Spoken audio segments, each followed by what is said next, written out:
enjoy the fact that you're representing Queensland. Sometimes the girls don't realise that they're playing for the Queensland Scorchers. They're actually the equivalent of the Queensland cricket team or the State of Origin team or whatever it may be. They're representing Queensland at the highest level. And yeah, sometimes they just need to realise that they have, whilst they don't have the money or not getting paid those sorts of benefits from it, they train as hard, they're professional, and it's obviously a great honour to represent Queensland. They have fun, have a laugh, the ability to switch on and off. Some people can never switch off, but then they just gradually wind down towards the end of the tournament, they're flat. Okay, and some people can never switch on, they're not good to you because the game starts and the game can be won in the first and the last minute, any minute of the game. If they're not switched on at the start, then they're no good to you as well. So that ability to switch on for trainings and games, but when it's finished, switch off. Don't want to play the game before it starts. Go away, do something different. Maybe watch a bit of video here and there, but and certainly analyse the opposition and analyse the game, but not only do hockey as well. It's good to have that balance. Okay, I might just finish up that there. As far as the playing structure points. Neil, did you want to talk about the document you wrote? Yeah, I wrote up recently a paper on the way fullbacks are being played in Rocky and Gladstone, and especially from a junior point of view.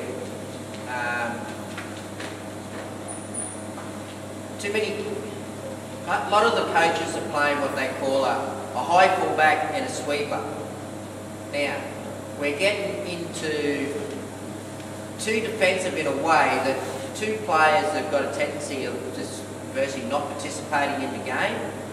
That sweeper could be 20 to 30 yards, up to 40 yards sometimes away from the ball. Now, they're not participating in the game. The theory is when you've got possession, you've got to have 10 attacking players, right? But when it is time to defend, we don't need to have that deep fullback 20 to 30 metres off the ball. Because what happens is you're giving the opposition a lot of space. The paper that I wrote up touched on looking at playing either a right side, left side fullback, or to the way that the Queensland Scorchers play where they do use a sweeper, but that sweeper is actually in front of the halfback and the other fullback. There's one fullback that will take care of the centre forward, but there will be a sweeper just in behind the midfield who's actually in the same line between the ball and the goal box.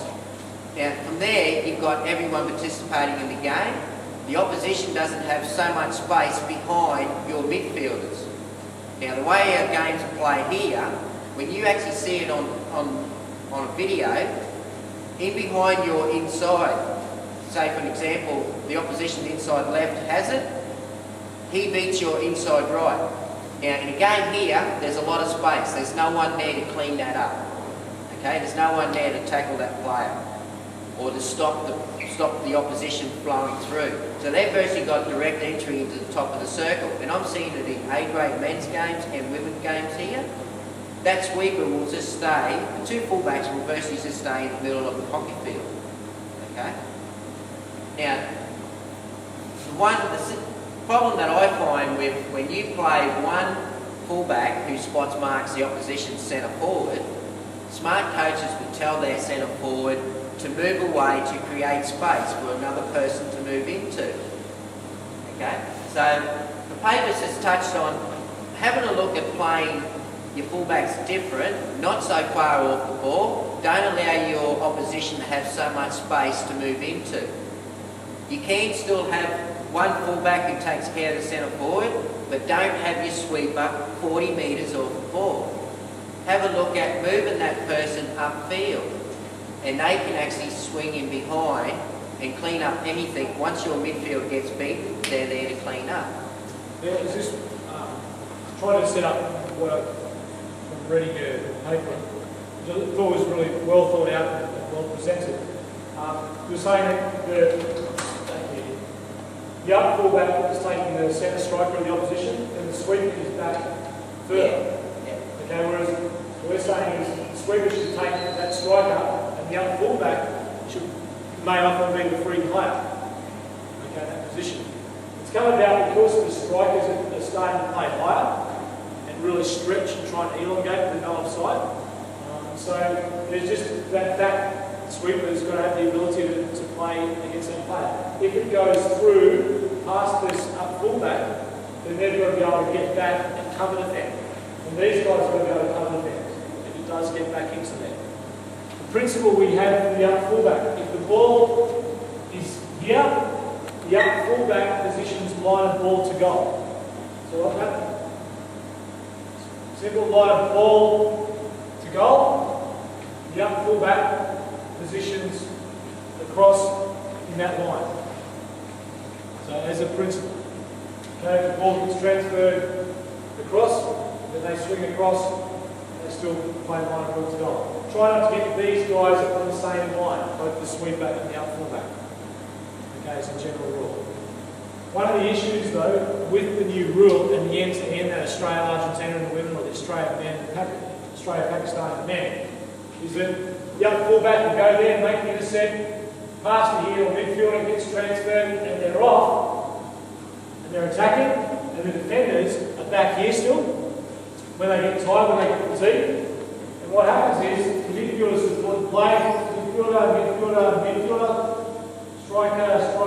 striker, and there's this big space between the midfield and the defenders. And when you turn the ball over, that's great space for the opposition to attack into. You've got to make sure that, Neil touched on this in his paper as well, that when there's been a tackle made, transfer or counter-attack happens, and you go forward, the group stays as one. That the space between the lines, there's not massive gaps between the defenders and the midfielders. Does that make sense? The other part of the paper was about strikers, midfielders and halfbacks actually linking together.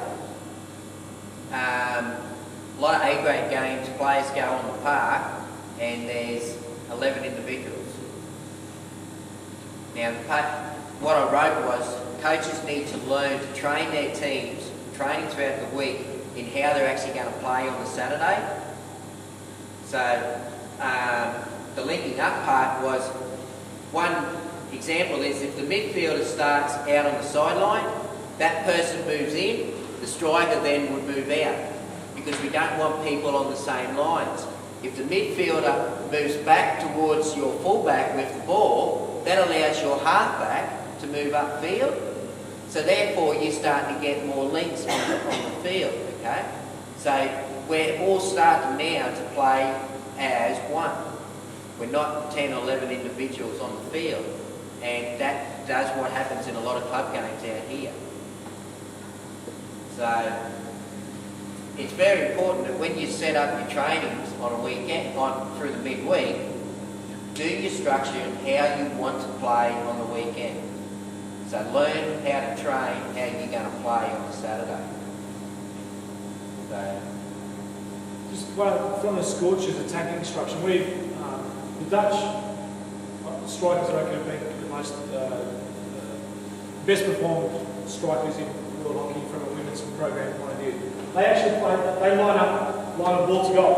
The three of them, different layers, 1, 2, 3. Similar to the drill we did. I'm not sure if people were here tonight and saw one of the drills towards the end, where there was players on different layers.